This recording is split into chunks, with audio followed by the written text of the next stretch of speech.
Bien, nous allons commencer.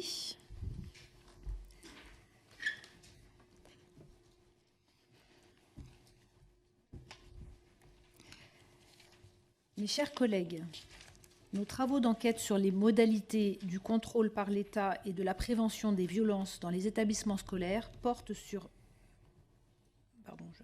l'enseignement autant privé que public et qui révèlent du ministère de l'Éducation nationale ou d'un autre ministère. C'est pourquoi nous avons souhaité aujourd'hui entendre des représentants du ministère de l'Agriculture et du ministère des Armées.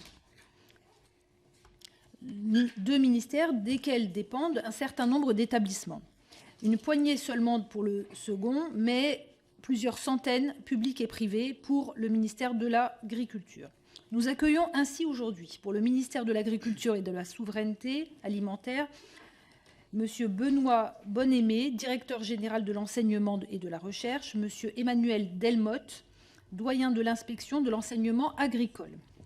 Pour le ministère des Armées, le général de corps d'armée Frédéric Goutte, directeur des ressources humaines de l'armée de terre, le lieutenant-colonel Jean-Marc Soulier, officier chargé des relations parlementaires de cette armée, et le lieutenant-colonel Étienne de Saint-Chammas, assistant militaire du général Goutte. Le vice-amiral d'escadre Éric Janicot, directeur du personnel de la marine, le capitaine de vaisseau Guillaume Combe, chargé des relations avec le Parlement de la marine, le général de corps aérien Philippe Hirzig, directeur des ressources humaines de l'armée de l'air et de l'espace, et le lieutenant-colonel Gaël Papeguet, assistant militaire. Je vous remercie d'être venu, vous être rendu disponible une seconde fois d'ailleurs, après avoir été contraint d'annuler l'audition précédente du 8 avril. Nous souhaitons comprendre ce qui est fait dans les établissements relevant de vos ministères pour veiller au bien-être des élèves et combattre toute forme de violence dont ils pourraient être victimes. Je précise que cette réunion est diffusée en direct sur le site de l'Assemblée nationale et qu'elle y sera consultable en vidéo par la suite. Elle fera également l'objet d'un compte-rendu écrit qui sera publié. Notre échange prendra la forme de questions et de réponses. Je vous poserai les premières questions, puis les rapporteurs, Mme Spilbou et M. Vanier, vous poseront aussi leurs questions. Auparavant, l'article 6 de l'ordonnance du 17 novembre 1958, relative au fonctionnement des assemblées parlementaires, impose aux personnes auditionnées dans le cadre de travaux d'enquête de prêter serment, de dire la vérité, toute la vérité, rien que la vérité. J'invite donc successivement M. Bonnemé, Delmotte, Goutte, Janicot et Herzig à lever la main droite et à dire « je le jure ». Alors chacun dans le micro et après vous éteignez votre micro s'il vous plaît. Allez-y monsieur. Je le jure. Je le jure. Je le jure. Je le jure. Je vous remercie. Je le jure.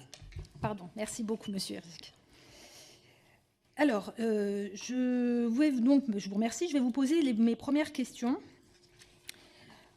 Et si vous le voulez bien, mes deux premières questions. Pouvez-vous indiquer le nombre d'établissements scolaires sous tutelle des ministères que vous représentez et le nombre de personnels et d'élèves concernés? Ma deuxième question, comment s'organisent les contrôles et inspections justement des établissements qui sont ou agricoles ou militaires? Alors, comme vous voulez, vous pouvez y aller, monsieur Bonnemé. Merci, Madame la Présidente. Je souhaitais tout d'abord, à titre préliminaire, indiquer à cette commission d'enquête que nous avons transmis un questionnaire que nous avons pris le temps de détailler autant que nous le pouvions et qui a été aussi construit en consultant d'autres parties prenantes qui étaient associées à cette réponse-là, nommément le secrétaire général du ministère de l'Agriculture, qui n'est donc pas ma direction générale, qui est en charge des questions d'administration du personnel. Mais nous avons également consulté les autorités académiques, qui sont les nôtres, nos directions régionales d'agriculture, et nous avons également consulté les 3 fédérations d'enseignement privé sous contrat du ministère, afin qu'elles puissent aussi nous donner des éléments pour pouvoir répondre de manière la plus précise et exhaustive au questionnaire qui nous a été transmis, que nous avons transmis à votre commission la semaine dernière. Vous remerciez aussi pour ce questionnaire et les auditions précédentes que nous suivons avec attention, qui nous permettent d'alimenter les travaux que nous menons depuis maintenant septembre 2024, puisque nous renouvelons notre plan de lutte contre les violences et toute forme de discrimination dans l'enseignement agricole, qui avait la première version ayant été établie en 2017.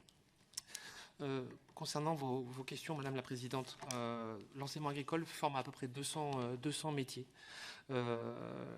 dans la sphère de l'agriculture, de l'ensemble des métiers de l'environnement et du territoire et les métiers du service. Nous avons, à l'heure où nous nous parlons, 217 000 apprenants, comme nous qualifions l'ensemble des jeunes, c'est-à-dire des élèves, des étudiants et des apprentis. Nous les formons de la 4e aux études supérieures, nommément l'école d'ingénieur ou école vétérinaire. Donc nous avons ce spectre-là de formation en responsabilité. Concernant l'enseignement technique agricole, qui est délivré dans des établissements qui sont souvent dénommés lycées agricoles, même s'ils n'ont pas tous ce titre de lycée agricole, nous y accueillons 201 006 élèves et apprentis en cette rentrée 2024-2025. Parmi ces élèves, 44% de ces apprenants sont scolarisés dans les 220 lycées publics de l'enseignement agricole. Et donc, ça fait plus de 88 000 élèves qui sont et apprentis dans l'enseignement public. Et pour l'enseignement privé sous contrat, ce sont 112 000 apprenants, soit 56% des effectifs, qui sont scolarisés dans 579 établissements privés sous contrat. Et qui relève donc de 3 fédérations. La fédération dite du CNEAP, nommée CNEAP, Conseil national de l'enseignement agricole privé, qui a 173 établissements, 51 000 apprenants. La fédération dite UNREP, Union nationale d'éducation et de promotion, qui a 7 000 apprenants et 42 établissements. Et les maisons familiales et rurales, qui sont les plus nombreuses, puisque largement réparties sur le territoire via des petites structures, 361 établissements et 53 000 apprenants. À noter que nous avons également un établissement sous contrat avec le ministère qui n'est pas affilié à une des 3 fédérations qui se trouve en région centre Val-de-Loire. Pour vous donner des éléments sur les niveaux de formation qui sont concernés, donc 21% de nos apprenants sont en 4e et 3e, 70% sont donc dans les niveaux de classe de lycée et 10% sont aussi dans des lycées mais dans des études supérieures, à savoir des BTS ou des classes préparatoires aux grandes écoles. Si je devais donner quelques caractéristiques pour peut-être illustrer ou alimenter les questions de la Commission sur notre système éducatif, nous avons 52% des élèves qui sont en internat dans l'ensemble des établissements, ce qui est une spécificité forte de l'enseignement agricole. Nous avons un recrutement qui, en utilisant l'indice de positionnement social, indicateur maintenant assez génériquement utilisé, on a une population en recrutement qui a 4 à 5 points en IPS inférieur à celui de l'éducation nationale. Et nous avons pour autant, sur les mêmes niveaux de diplôme et avec les mêmes niveaux d'exigence, des taux de réussite scolaire qui sont quelques points supérieurs que nos homologues et amis de l'éducation nationale. La part des filles dans les effectifs au total, élèves et apprentis, est de 44%. Après, si on regarde la partie à la voie scolaire, c'est-à-dire avec sans l'apprentissage, la part des filles dans nos effectifs est de 50,5%. Cette part des filles est de 47% dans l'ensemble du secteur public et de 53% dans l'ensemble du secteur privé de l'enseignement agricole. Concernant votre deuxième question, si je puis répondre de manière consécutive, les effectifs enseignants, il nous faut d'abord distinguer ceux qui sont sous responsabilité du ministère et ceux qui ne le sont pas dans notre enseignement agricole.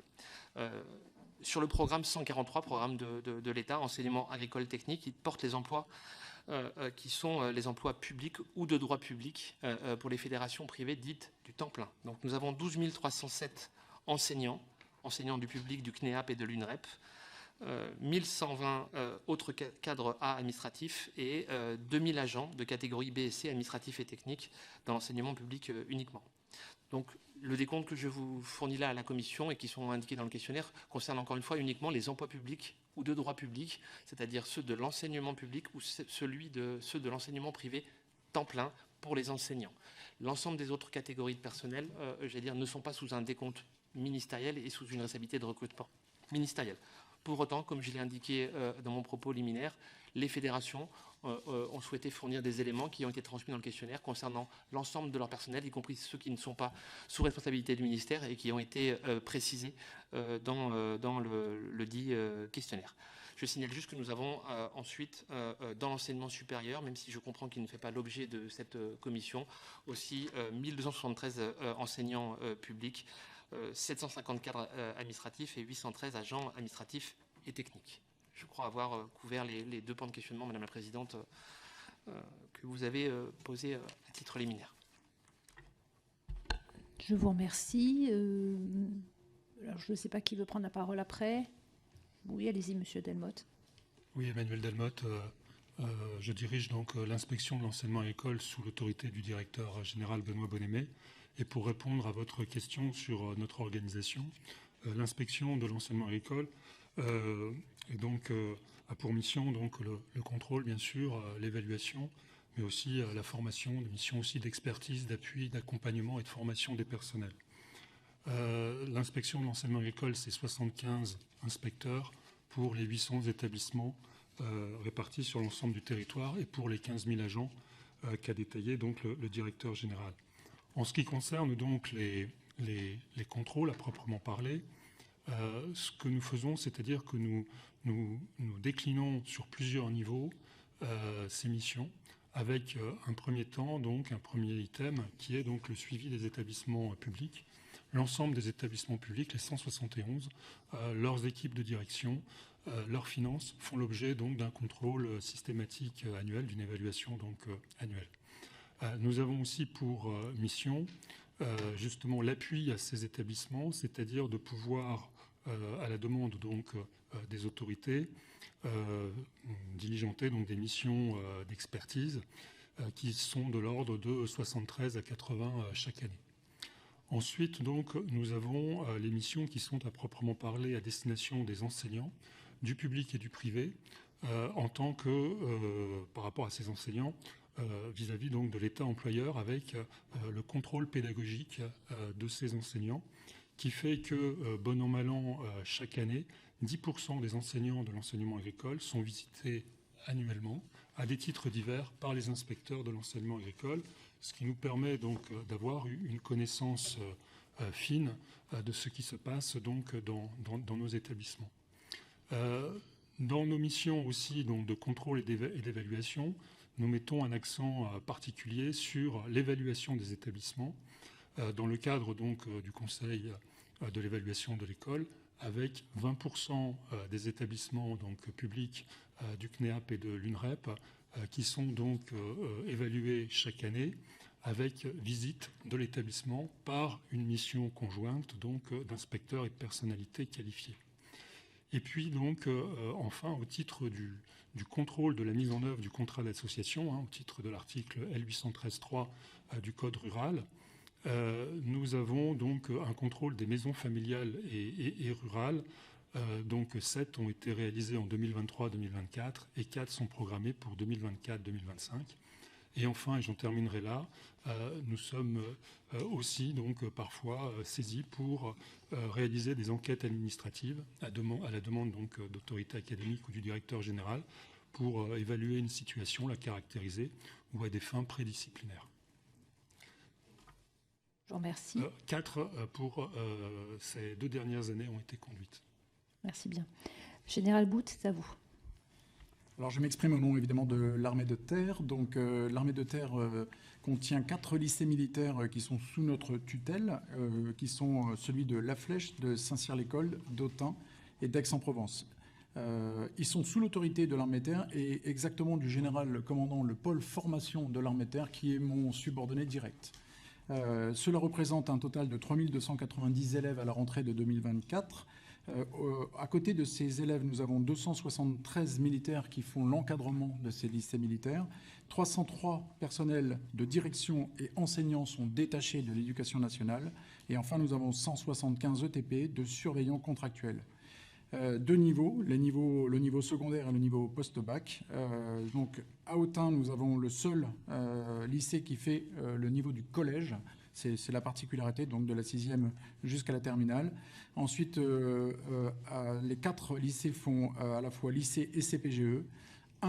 3 sur les 4 font CPES, donc Saint-Cyr-l'École ne le faisant pas. Et ensuite, nous avons aussi une particularité, nous avons ouvert des BTS cyber à l'école de Saint-Cyr-l'École récemment. Le régime d'internat est la norme pour tous les élèves, c'est établi. On parlait de féminisation, nous sommes à un peu moins de 40% de jeunes femmes dans le secondaire et à peu près à 20% pour le post-bac, pour la partie préparation aux grandes écoles. Le recrutement répond à 2 logiques différentes, ce qui est important pour nous. Pour la partie secondaire, collège et lycée, nous appelons ce recrutement aide à la famille. Donc c'est une aide qui est apportée pour en fait contrer les contraintes de la vie militaire, notamment les postes en outre-mer ou des parents avec des difficultés d'opérations extérieures, etc. Donc ça répond à cette logique-là, avec un arrêté ministériel de 2019 qui fixe une logique d'ayant droit et de quotas. Sachant que nous avons 3 groupes. Le premier groupe qui correspond aux pupilles et aux enfants de militaires, avec minimum 70% d'élèves venant de ce groupe obligatoirement. Ensuite, le groupe 2, ce sont les enfants de fonctionnaires, avec maximum 15% d'enfants relevant de ce groupe-là. Et enfin, le groupe 3, ce sont les enfants titulaires d'une bourse, qui également peuvent aller jusqu'à 15% de ce groupe-là. Ensuite, nous avons le deuxième mode de recrutement que nous appelons aide au recrutement. Donc, en fait, aide au recrutement, c'est tous ceux qui vont rentrer dans les lycées, dans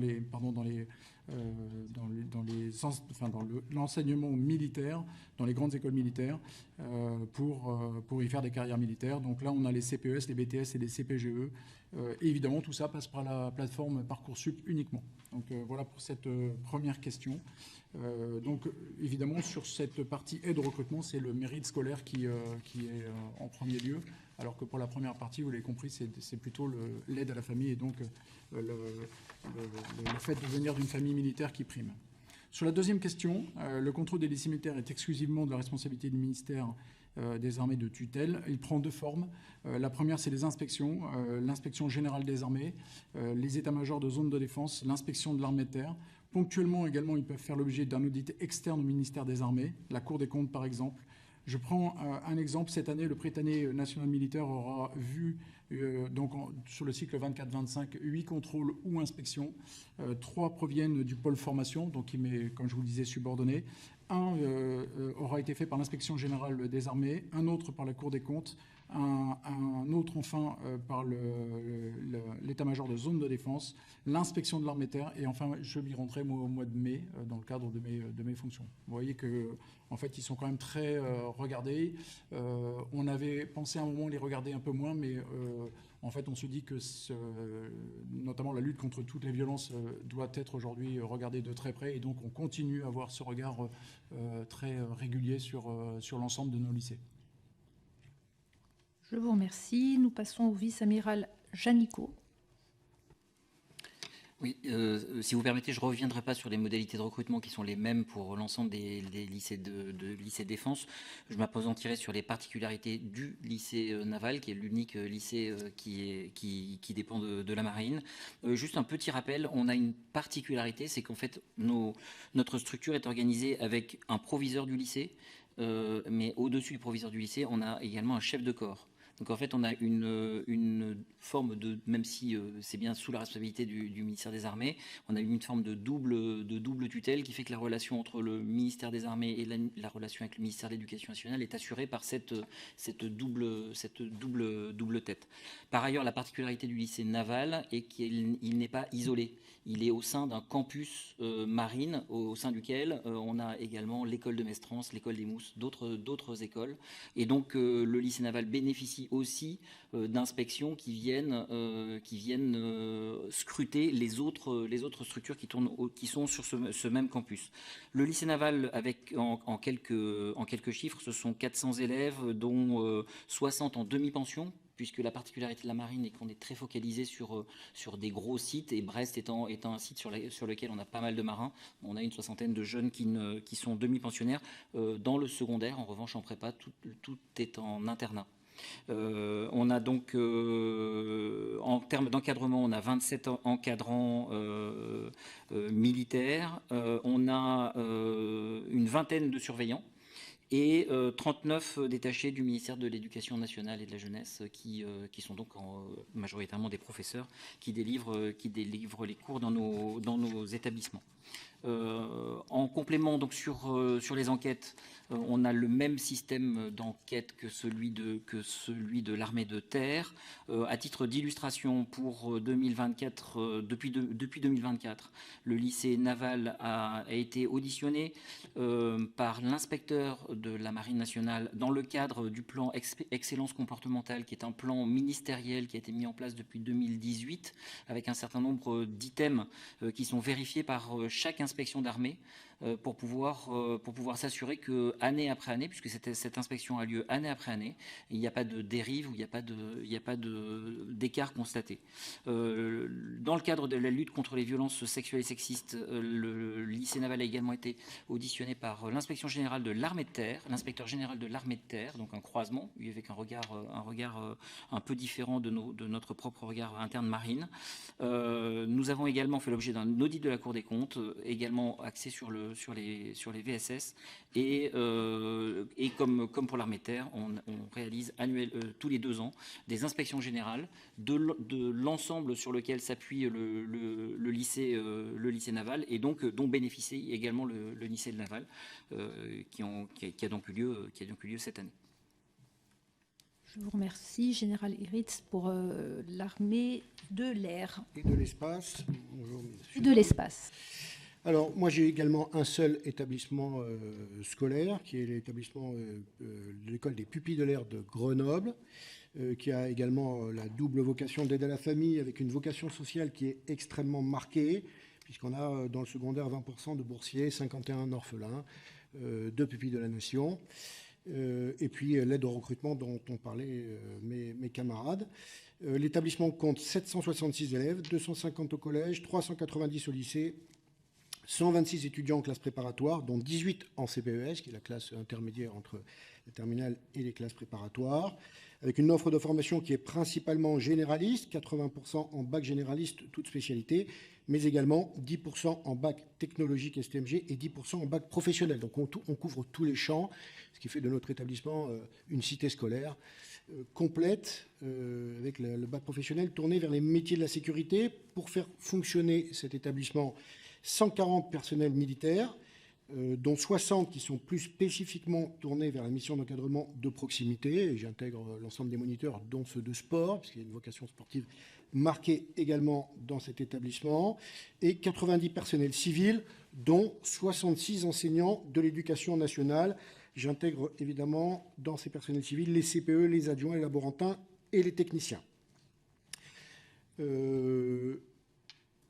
Donc, globalement, un lycée qui fonctionne de façon très similaire à ceux de mes camarades. Sur la logique d'enquête, on a à peu près les mêmes strates d'inspection, c'est-à-dire une strate qui est d'abord, à mon niveau, ce qu'on appelle les inspections organiques. Et donc, je fais au moins une fois tous les 2 ans une inspection organique. C'est plutôt tourné sur la performance de l'établissement et les fonctions support et organiques, l'adéquation moyen-mission de l'établissement. La logique d'inspection interne à l'armée de l'air, ça se fait au moins une fois par an dans le cadre du plan d'excellence comportementale qui a maintenant une dizaine d'années, dont ont parlé également mes camarades. Et puis le 3e niveau, c'est la logique ministérielle. Les inspecteurs généraux des armées, qui sont évidemment placés au niveau du ministre, interviennent régulièrement en opportunité, mais au moins une fois tous les 2 ans depuis les 10 dernières années. Et ces inspecteurs généraux sont intervenus la dernière fois en octobre 2024, c'est-à-dire il y a à peine 6 mois. Les conclusions partielles de cette enquête témoignent d'un établissement qui est solidement piloté par une équipe de commandement, un encadrement de contact tant civil que militaire et des professeurs très impliqués, professionnels et œuvrant de concert. Évidemment, la Cour des comptes s'est également déplacée pour auditer l'établissement. Je vous remercie. Nous passons aux questions des rapporteurs avec M. Vannier. Merci Madame la Présidente, merci messieurs pour ces éléments introductifs précieux et qui peut-être attire tout de suite notre attention sur une particularité de tous vos établissements, même s'ils sont bien différents, établissements militaires et établissements agricoles. Tous comportent une part très importante d'élèves internes, et parfois c'est même la totalité de ces élèves qui sont internes. Et c'est un sujet important de préoccupation pour notre commission d'enquête qui porte sur la question des violences en milieu scolaire, des violences commises par des adultes ayant autorité. Et vous savez que les élèves internes sont les plus exposés à de potentielles agressions, notamment agressions sexuelles. Et donc je voudrais peut-être préciser, pour mieux comprendre la façon dont vos établissements sont inspectés, quelques questions. Je comprends qu'il y a des corps d'inspection particuliers, l'inspection de l'enseignement agricole, l'inspection générale des armées, qui vont, à intervalles réguliers, venir dans ces établissements pour y conduire des inspections générales, des inspections organiques, avez-vous dit, des inspections administratives, même si elles sont rares dans l'enseignement agricole. 4, avez-vous indiqué ces 2 dernières années. Elles paraissent plus fréquentes, ces inspections, celles de ce niveau-là, dans les établissements militaires, puisque je crois avoir compris que tous les 2 ou 3 ans, il y avait une mission de l'inspection générale des armées qui se rendait dans l'établissement pour donc conduire, au fond, un contrôle panoramique qui permet d'appréhender le fonctionnement général de l'établissement. Et c'est sur ce point que je voudrais préciser les choses. Est-ce que ces contrôles administratifs dans l'enseignement agricole, contrôles organiques ou généraux dans les établissements militaires, portent-ils sur la vie scolaire, portent-ils sur le climat scolaire, portent-ils spécifiquement sur les conditions de vie des élèves dans l'internat, et donc portent-ils sur la question de la détection des phénomènes de violence, sur le traitement des signalements en matière de violence physique, psychologique et sexuelle? Disposez-vous, les inspecteurs disposent-ils de guides qui vont préciser les procédures et les points d'attention particuliers à relever à l'occasion des contrôles à propos du repérage des phénomènes de violence? Et ces contrôles, quand ils ont lieu, quelle est au fond l'étendue de leurs prérogatives? Vous avez tous indiqué qu'il y avait des personnels avec des statuts très différents dans ces établissements. Statut militaire, éducation nationale, enseignement agricole, des contractuels, des statuts distincts. Donc. Est-ce que les contrôleurs, les inspecteurs, quel que soit leur corps d'inspection, ont-ils les moyens d'agir sur l'ensemble des personnels qui interviennent à un titre ou à un autre dans le fonctionnement des établissements, où leurs prérogatives sont-elles limitées pour les inspecteurs généraux de l'armée simplement aux fonctionnaires du ministère des Armées, pour les inspecteurs de l'enseignement agricole pour ceux relevant de leur ministère? Vous comprenez, je crois, le sens de ma question. Allez-y, monsieur. Bien, merci monsieur le rapporteur. Je vais céder la parole à monsieur le doyen pour préciser, et décliner l'ensemble des modalités d'inspection, de contrôle et d'évaluation qui sont les nôtres. Pour autant, signaler, pour préciser notre propos à tous deux initial, monsieur le doyen a évoqué des enquêtes administratives, ce qui n'est pas une inspection administrative au sens large du terme, c'est une enquête, c'est-à-dire avec une commande ciblée liée à une situation particulière. Ce qui diffère, je pense, de ce que les collègues du ministère des Armées ont pu évoquer en termes d'inspection administrative globale et que vous évoquiez vous-même, monsieur le rapporteur. Mais je vais peut-être... Je vous en prie. Excusez-moi, monsieur Bonamy. Pour ça, je vais préciser ma question. Est-ce que dans l'enseignement agricole, il y a d'autres types de contrôles que ces enquêtes administratives, qui sont rares, je le comprends, qui sont sur commande, académiques ou ministérielles, qui permettent d'apprécier le fonctionnement global de l'établissement au-delà des évaluations, telles que, en effet, conduites aussi au sein de l'éducation nationale, qui sont plus sur la performance éducative de l'établissement, et au-delà des contrôles pédagogiques, parce que j'entends, vous nous avez dit que vous contrôlez 10% des enseignants, et qu'à travers ce contrôle, vous avez une vue, bien sûr, sur le fonctionnement de l'établissement, mais le contrôle pédagogique, il est dans la classe pendant un temps d'enseignement, donc c'est une vision très, très parcellaire de la vie de l'établissement et de la vie des élèves. Alors, la précision a été donnée sur les enquêtes administratives, donc j'y reviens pas.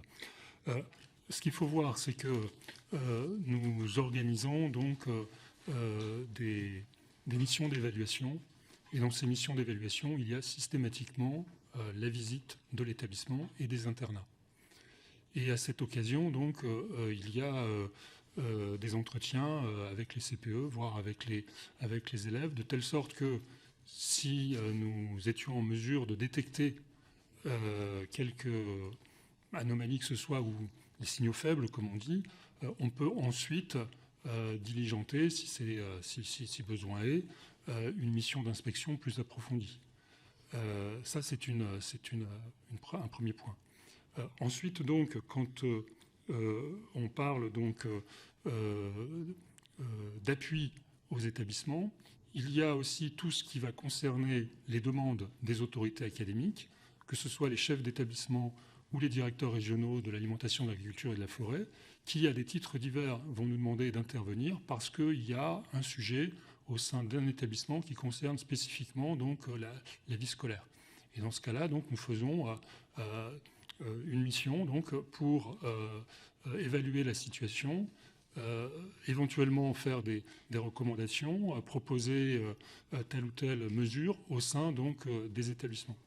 Donc, pour donc être précis par rapport à votre question, effectivement, il y a très peu d'enquêtes administratives qui vont déboucher sur du disciplinaire.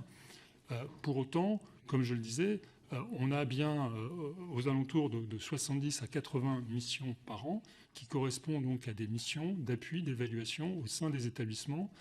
Quand je dis évaluation, pour déterminer le climat scolaire et pour voir s'il y a des choses qui pourraient dysfonctionner avec un déplacement systématiquement et donc la visite des internats. Merci. Général Goutte, c'est à vous. Alors, pour l'armée de terre, il y a bien deux niveaux. Effectivement, il y a le contrôle pédagogique qui relève essentiellement du contrôle interne qui est réalisé par le proviseur. Ça, c'est une chose qui est centrée sur sa mission de pilotage pédagogique. Donc, l'inspection de l'armée de terre, quand elle vient, ne s'intéresse pas à ce côté-là. Ensuite, les inspections, outre le contrôle du corpus réglementaire qui fait partie de sa mission, du bon fonctionnement organisationnel de l'établissement, s'intéresse essentiellement à la vie scolaire. Et d'ailleurs, on a un intitulé, puisque ce sont des inspections thématiques sur la qualité scolaire et éducative. Tout ça s'appuie sur un corpus doctrinaire dont je vous ai parlé. Je ne vais pas tout vous citer, mais globalement, ça part du plan d'excellence comportementale dont nous avons déjà parlé, qui date de 2018. À partir de cela, tout est décliné, et notamment, on a mis un accent particulier ces dernières années sur la partie VSS, avec des documents qui datent de 2025, avec un rapport de l'IGA, avec un comité de suivi de programme de lutte contre les VSS depuis juin 2024, un guide ministériel disciplinaire pour les situations de VSS, un guide pratique ministériel pour les référents mixité et égalité de 2023.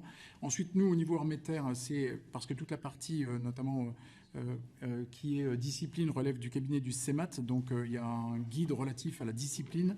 Et il y a aussi un violentomètre que nous avons mis en place dans tous les lycées militaires, pas que d'ailleurs, en l'occurrence en 2024. Et puis il y a une note sur la mixité qui vient d'être signée par le chef d'état-major de l'armée de terre.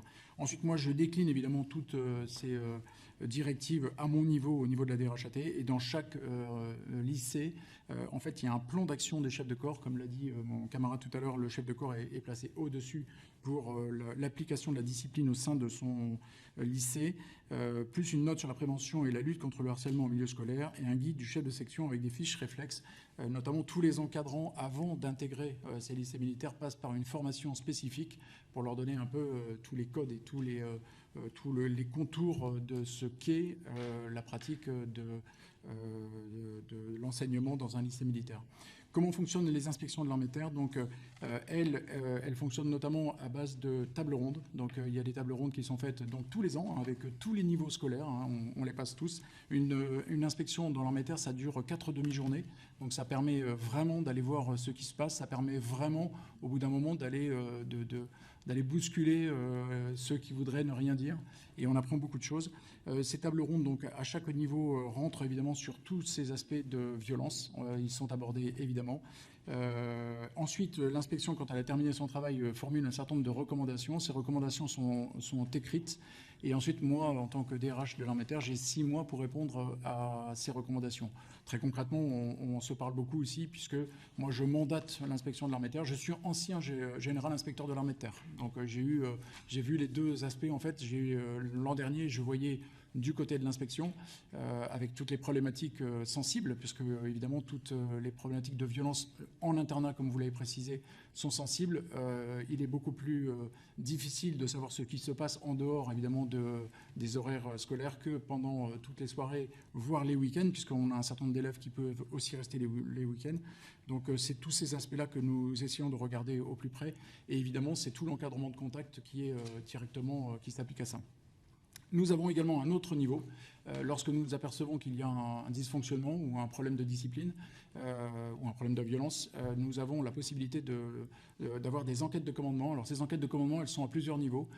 Soit on estime que c'est une enquête de commandement qui ne doit pas dépasser le niveau du lycée proprement dit. Donc à ce moment-là, c'est une enquête qui est menée à l'intérieur du lycée sous la responsabilité du colonel commandant l'établissement. Soit nous estimons que ça dépasse le niveau de responsabilité du colonel commandant le lycée, voire il pourrait aussi avoir une certaine implication dans ce qui s'y passe ou une responsabilité. À ce moment-là, c'est le chef d'état-major de l'armée de terre qui décide du niveau de cette enquête de commandement qui généralement est confiée à l'inspection de l'armée de terre, qui va donc déclencher une enquête avec un général à sa tête et qui va la conduire pendant le temps qu'il faut pour aller voir au plus profond ce qui se passe dans ce lycée. Et puis évidemment, lorsqu'on dépasse ce cadre-là et qu'on arrive au niveau judiciaire, à ce moment-là, bien sûr, souvent c'est à base d'article 40 que sortent ces cas les plus compliqués. Voilà un peu comment je peux répondre à votre question au sens large. Merci, Amiral Janicot. Pour éviter de paraphraser ce qui vient d'être dit, puisqu'en fait nous avons les mêmes organisations, je voudrais juste rajouter un élément sur votre question portant sur la formation des inspecteurs. Effectivement, ils ne conduisent pas les inspections dans les établissements scolaires de la même manière, en particulier les lycées militaires de la même manière qu'ils les conduisent dans d'autres unités. Par ailleurs, il y a un certain nombre de processus qui permettent aux inspecteurs de rencontrer les élèves sans les cadres et qui sont systématisés pour l'ensemble des inspections. Par ailleurs, pour élargir un petit peu le sujet, l'ensemble du personnel cadre civil et militaire reçoit une sensibilisation annuelle au comportement vis-à-vis des enfants, au fait d'être capable de relever des comportements outranciers, injurieux, toute forme d'humiliation, d'insultes. Et ça, c'est quelque chose qui est contrôlé par le commandement et qui est répété de manière manuelle pour l'ensemble des cadres, qu'ils soient civils ou militaires. Général Herzig. Alors du coup, j'ai plus beaucoup de choses à dire, mais peut-être insister sur le fait quand même que c'est là que la double tutelle est intéressante, d'avoir à la fois un proviseur en responsabilité pédagogique et un chef de corps qui gère son établissement comme une base aérienne avec un peu les mêmes grands déterminants, c'est-à-dire attaché à la cohésion et à la performance de l'équipe dont il est en charge. Donc là aussi, son objectif principal, celui qu'on lui assigne par lettre de commandement à notre colonel dirigeant l'établissement, c'est le bien-être des élèves, évidemment. Et donc, c'est vers ça qu'il est absolument tourné. Et s'agissant de la vie scolaire, cette double tutelle, effectivement, elle est à la fois encadrée par les CPE, dont c'est le rôle. Voilà, et l'Éducation nationale applique les mêmes méthodes de contrôle des CPE dans nos établissements que dans l'Éducation nationale. Et évidemment, nos encadrants ont un rôle également très tourné vers l'accompagnement de l'internat, parce que vous l'avez dit, monsieur le député, c'est une population un peu captive. Donc on est très attentif à cette situation de bien-être dans les internats, et c'est le rôle des encadrants, et en particulier de la mixité et de la formation attentive que l'on donne à ces encadrants avec tout un processus d'intégration dans l'établissement pour voir s'il y a la bonne adéquation, si la mission un peu singulière de l'encadrement des jeunes convient bien à leur capacité, à leur appétence. Voilà. Donc il y a vraiment une attention particulière pour mettre en situation les jeunes dans des bonnes conditions d'apprentissage. Et évidemment, les inspections, l'amiral vient de le dire, les inspections sont des inspections thématiques. L'inspecteur de l'armée de l'air, lorsqu'il se déplace sur l'établissement, est tourné vers la mission de l'établissement. Donc il y a toute une phase préparatoire amont avec une étude des points de vulnérabilité, et en particulier les violences sexuelles et sexistes et toutes les formes de harcèlement. Et c'est bien toutes les cordes de rappel que l'on met en place qu'il va vérifier lors de son inspection, et en particulier autour de certaines tables rondes où il y a une liberté de ton, évidemment, des jeunes étudiants avec l'inspecteur. Nous vous remercions. Madame la rapporteure Spilbou. Une précision, ce que plusieurs d'entre vous ont évoqué, notamment des moments qui permettent l'échange direct entre l'inspecteur et les élèves. Est-ce que vous pouvez revenir sur ces temps-là? Est-ce qu'ils sont systématiques lorsqu'une inspection approfondie pour aller vite de l'établissement est menée? Est-ce que les élèves sont proposés par le chef d'établissement ou sélectionnés par l'inspecteur lui-même? Et est-ce que vous avez des exemples de moments qui ont été des moments de libération de la parole dans le cadre de ces échanges qui ont permis de détecter des phénomènes de violence d'adultes sur des élèves? Alors oui, effectivement, c'est systématique, c'est-à-dire que chaque fois que l'inspection de l'armée de terre se rend dans un lycée militaire, elle organise un certain nombre de tables rondes, et comme je vous le disais tout à l'heure, avec tous les niveaux scolaires, pour être certain qu'on ne manque rien. Généralement, effectivement, les élèves qui sont désignés par l'encadrement, mais on essaye de faire en sorte qu'il y ait quand même une bonne répartition, à la fois sur le mode de recrutement, sur les garçons, les filles, etc. La parole est assez libre. Alors, et c'est assez parfois étonnant parce que les élèves ne veulent pas tout dire non plus. On parlait tout à l'heure de la vie en dehors des heures de cours. Il y a un certain nombre de choses qui se pratiquent aussi et qui ne veulent pas être révélées par les élèves, qui sont il y a plutôt une lutte contre ce type d'activité extrascolaire. En l'occurrence, dans les lycées, on essaye de les encadrer. En fait, en l'occurrence, on essaye de proposer un encadrement à toutes ces activités extrascolaires, notamment le soir et le week-end. Mais il y a forcément toujours la recherche par une jeunesse proactive d'un certain nombre de petites cachotteries. Donc voilà, on peut voir que de temps en temps, effectivement, les élèves se parlent et s'organisent pour ne pas tout dire. Mais très concrètement, est-ce que maintenant nous avons eu des cas qui ont été révélés par ces inspections directement? Non, parce que je pense qu'il y a suffisamment d'autres moyens de sortir un certain nombre d'événements, et ça se fait relativement bien, je pense de mieux en mieux. En l'occurrence aujourd'hui, on a assez facilement aujourd'hui des dénonciations qui sont faites par plusieurs outils, soit directement des mails, soit directement des écrits, enfin voilà, il y a plein de solutions pour les élèves aujourd'hui pour dénoncer un certain nombre de faits. Globalement, ça se fait régulièrement. Ils sont quand même relativement récurrents, avec une gravité évidemment qui est parfois moindre, parfois plus importante.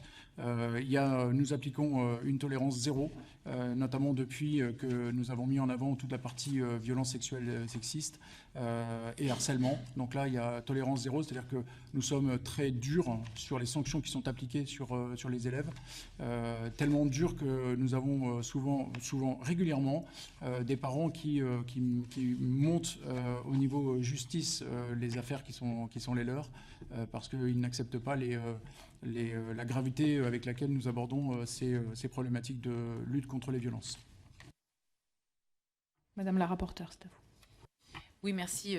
Ça appelle beaucoup de questions et le temps nous est compté. On a une quinzaine de minutes, je crois, Madame la Présidente. Donc, je vais regrouper mes questions et en fonction de ce que vous souhaitez apporter, vous pouvez répondre partiellement. La première chose, c'est que il me semble qu'au sein de l'armée, il y a une cellule qui s'appelle la cellule Thémis, qui existe depuis 2014 pour l'ensemble des cadres et des agents de l'armée. Et donc, je voulais savoir si cette cellule Thémis, qui a pour objectif de libérer la parole, d'accompagner le commandement sur des situations graves en termes administratifs, conseils juridiques, etc. Et puis de faire de la prévention auprès de tous les échelons de la hiérarchie. Comme vous ne l'avez pas cité, est-ce que ce travail et cette expérience de la cellule Thémis, qui a l'air extrêmement approfondie dans l'ensemble des RH de l'armée, est appliquée aussi? Est-ce que ça s'appelle pareil? Est-ce que c'est une déclinaison spéciale pour les lycées? C'est intéressant. Du côté lycée agricole, il y a le plan chlorophylle. Le plan chlorophylle, c'est plus, semble-t-il, pour le harcèlement entre élèves au départ, mais globalement, ça inclut tous ces sujets-là. Et tout ça m'interpelle aussi parce qu'on a un nouveau plan qui est le plan de Madame Borne pour l'éducation nationale, qui est Brisons le silence, qui a été annoncé au tout début de notre commission d'enquête. Et donc, est-ce qu'il y a des dialogues entre le ministère de l'Éducation nationale, agriculture et armée sur ces sujets de plans, de déclinaison de plans et d'évaluation de plans? Ça, c'est le premier sujet. Deuxième sujet, vous avez parlé de libération de la parole, d'expression libre et de tolérance zéro dès qu'il y avait un fait qui était signalé. Je vous rappelle, ce qui nous intéresse ici, c'est uniquement le sujet des violences aux enfants commises par un adulte ayant autorité. On n'est pas sur les sujets entre élèves. À partir de quel moment sont déclenchés des articles 40? Est-ce qu'il y a une culture de l'article 40? Est-ce qu'elle doit être développée? Parce qu'on pourrait, au regard du nombre de faits dans les lycées agricoles comme dans le militaire, il y a quand même pas mal de faits et d'affaires de cette nature-là, on pourrait s'inquiéter que ça reste entre soi. Vous savez, quand il y a des cellules spéciales où les gens peuvent venir parler, qu'il y a un accompagnement, etc., avant la plainte, avant l'article 40, à quel moment se déclenche l'action judiciaire? Parce que vous avez parlé de la judiciarisation. Et puis dernière chose, nous forcément on a un prisme éducation nationale très renforcé jusqu'à temps de vous avoir auditionné. Et donc est-ce que depuis tous ces sujets qui sortent, vous êtes sollicité, soit en appui méthodologique, je pense à l'excellence opérationnelle dans l'armée par exemple, dans d'autres ministères comme celui de l'éducation nationale, ou est-ce qu'entre inspecteurs, l'IGESR et les corps d'inspection de vos ministères, il y a des collaborations professionnelles, des échanges de bonnes pratiques? Voilà toutes mes questions. Alors, qui veut commencer? Monsieur Bonnemé, vous voulez bien commencer? Bien. Merci Madame la Présidente, merci Madame la rapporteure. Donc sur vos 3 points de question, pour essayer d'être synthétique et de faire des focus sur les choses qui me semblent d'à propos. Premier point, oui, nous avons un plan, je l'évoquais.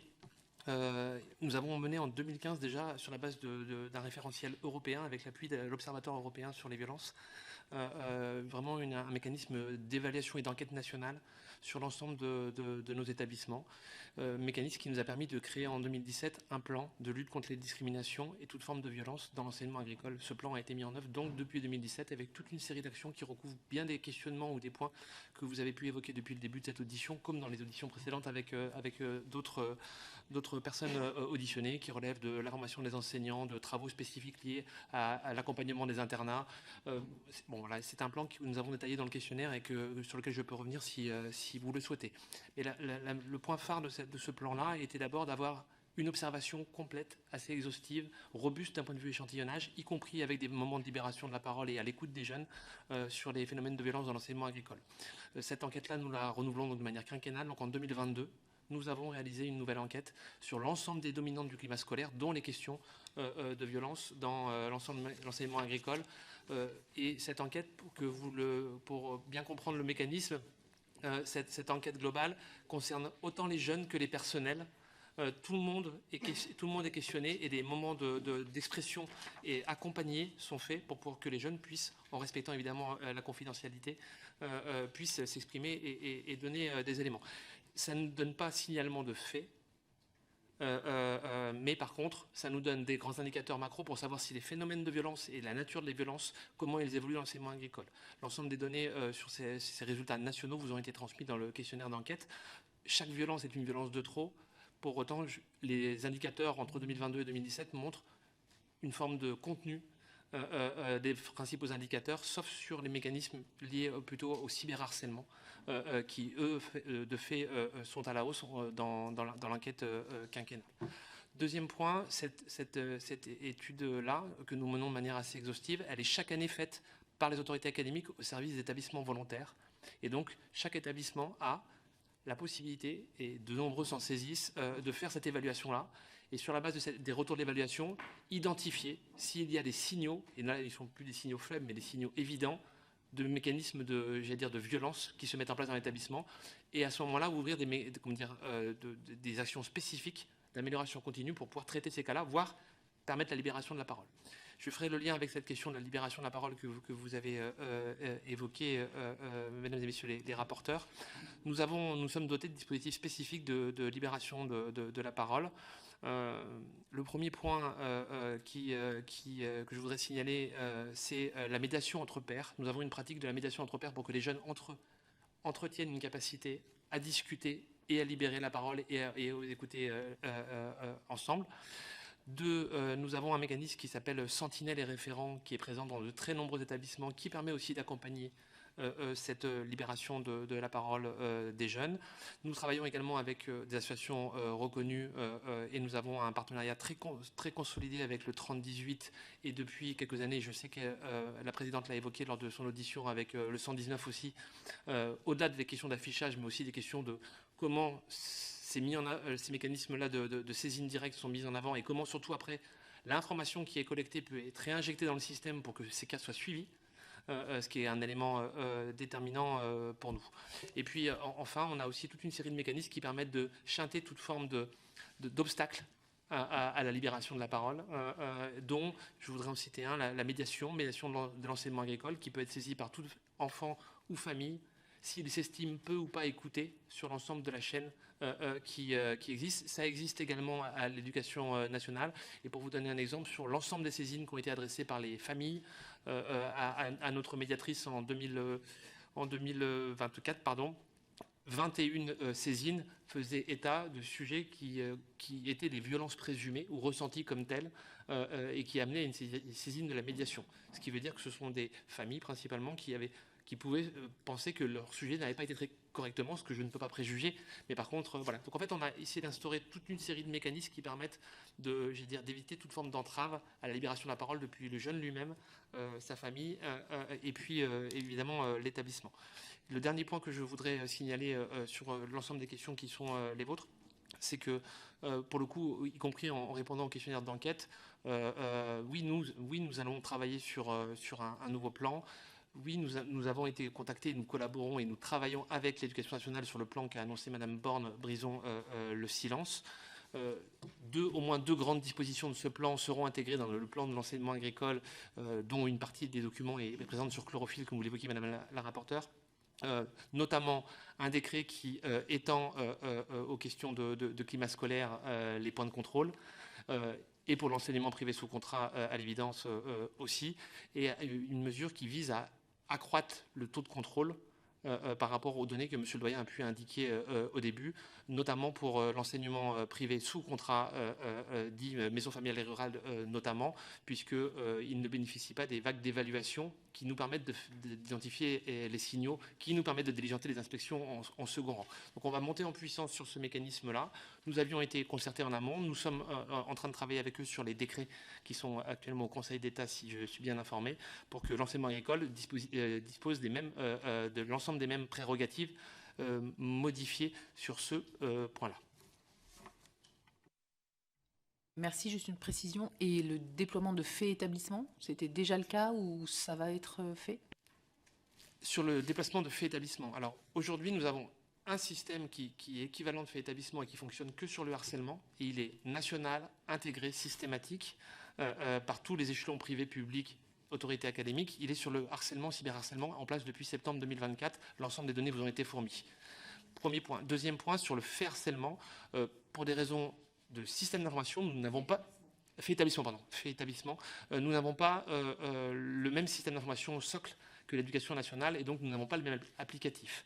Donc nous sommes en train de travailler pour qu'à la rentrée septembre 25, sur la même base que ce que nous avons mis en œuvre sur nos propres applicatifs, soit mis en place, comme sur le cadre du harcèlement, pour le coup, un mécanisme systématique de saisine, et qui sera donc le lien parfait avec le décret modifié qui obligera le signalement automatique et systématique de l'ensemble des faits de violence. Donc en fait, les deux feront partie du plan que nous allons ouvrir pour pouvoir, prendre le sujet par les deux briques qui s'emboîtent pour faire un dispositif robuste. Et pardon, même si le temps nous manque là, c'est un point très important. Je crois avoir compris que les MFR, les maisons familiales rurales, étaient jusqu'ici n'étaient pas contrôlés, en tout cas n'entraient pas dans le cadre des plans de contrôle qui sont déployés sur les autres établissements relevant du ministère de l'Éducation, de l'Agriculture. Est-ce que vous pouvez nous confirmer ça? Il n'y avait donc pas le même regard de la part des services de l'État sur ces établissements privés sous contrat que sur les établissements publics?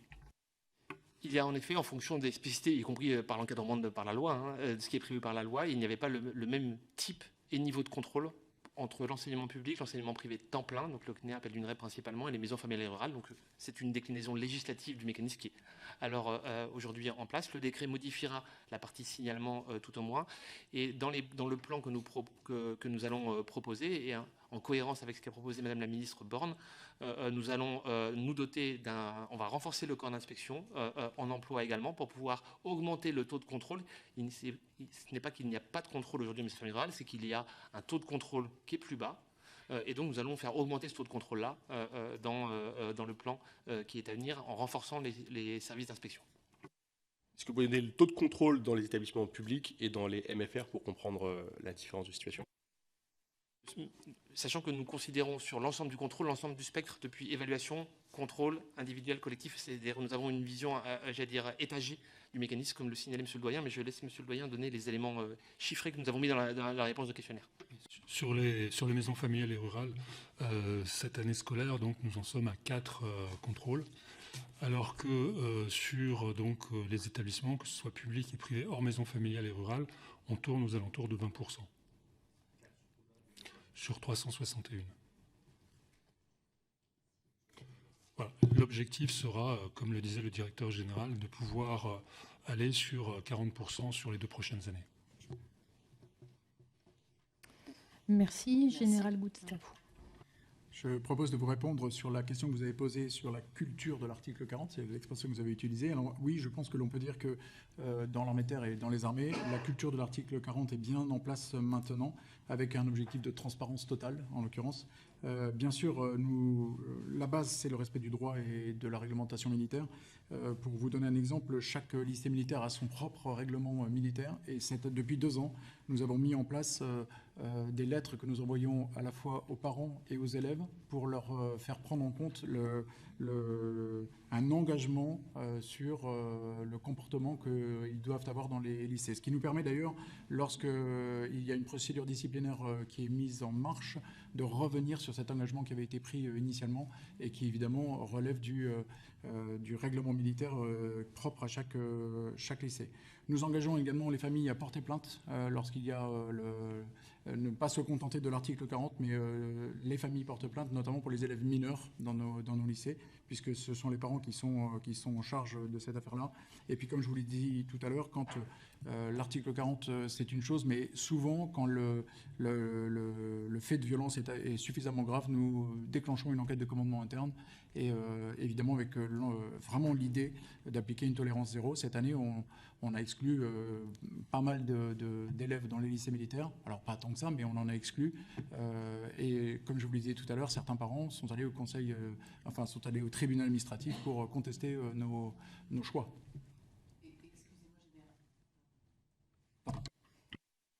Excusez-moi, Général, nous, on s'intéresse aux violences commises par des adultes encadrants ou je sais qu'à l'école Saint-Cyr ou aux écoles de santé militaire, il y a eu des affaires qui ont impliqué des élèves encadrant d'autres élèves dans les internats, un système qu'on a vu dans des établissements catholiques qui n'ont rien à voir dans le fonctionnement, mais en tout cas, cet encadrement par les pairs qui a pu générer des dérives. Mais dans les cas que vous citez, vous avez des exemples de sanctions ou d'éloignements pris sur des personnels encadrants? Oui, cela peut arriver, évidemment. Ils sont peu nombreux, moins d'une dizaine sur les 2 dernières années sur l'ensemble des 4 lycées militaires, avec évidemment un niveau de gravité qui n'est pas toujours le même. On a des cas vraiment avec un niveau de gravité bas, mais qui se traduisent de toute façon soit par une action judiciaire, soit par une action d'éloignement ou de mutation, en l'occurrence. Merci. Amiral, c'est à vous, c'est bon. Ah, pardon. Juste, le soit me surprend un peu. Dans le cas s'il y a un délit, c'est systématiquement action judiciaire. Quand vous dites mutation, c'est qu'il n'y a pas eu que le signalement n'a pas donné de suivi ou n'a pas été avéré Effectivement, de toute façon, l'article 40 est la règle, c'est-à-dire qu'à partir du moment où il y a suspicion, doute, l'article 40 est toujours déclenché. Mais en parallèle, nous menons une enquête, et c'est vrai que même en attendant la décision de justice qui peut arriver plus tard, un certain nombre de mesures sont prises pour éloigner des encadrants qui peuvent être soit militaires, soit évidemment du corps enseignant, en tout cas du corps de l'éducation nationale. Si vous permettez, juste pour préciser ce point-là, en fait, la priorité dans nos actions, c'est bien le fait de protéger la victime. Donc ça, c'est le premier réflexe du commandant du lycée, c'est bien de protéger la victime.